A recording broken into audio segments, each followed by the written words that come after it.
So Marcus, can you just tell us a bit about what you spoke about today?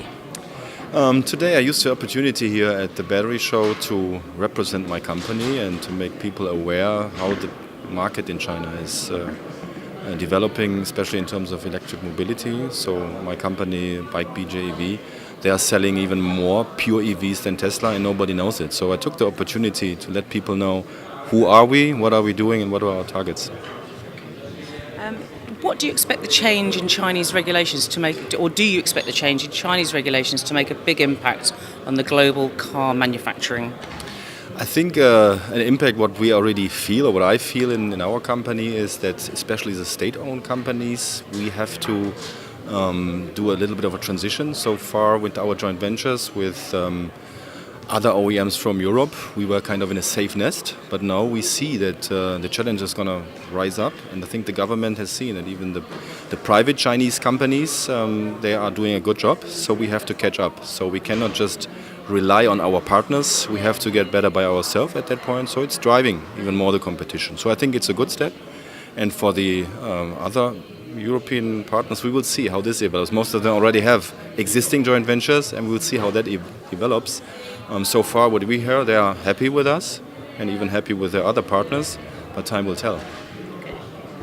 What do you see as the biggest challenge that is a long way from being sold for EV powertrains?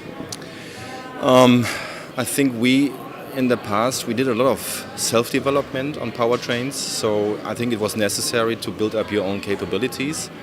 I think in the future, when the volumes are getting higher, there will be lots of new players, tier 1 suppliers coming to China. So we have to figure out how much we still have to do on our own capabilities to improve our self-developments, and how much we can utilize the volume leverage of the tier 1 suppliers. So just to find the right balance here.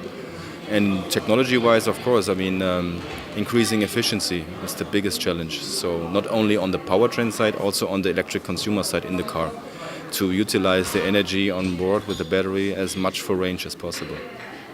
Okay, and just one last thing. What do you expect to win the race for the electric car?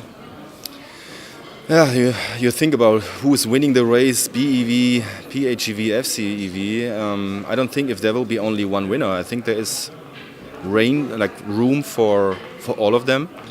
Right now, I think in China the BEV is a lot of focus on BEV to increase the battery density and capacity, but this is more focused on the cities.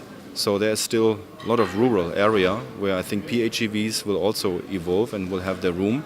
And for fuel cell, as far as I see, there's a lot of development going on. So even fuel cell is being taken very seriously in China at that point. But I mean, our company, BJEV, in the BAIC Group is focusing purely on EV, so we have a clear strategy here.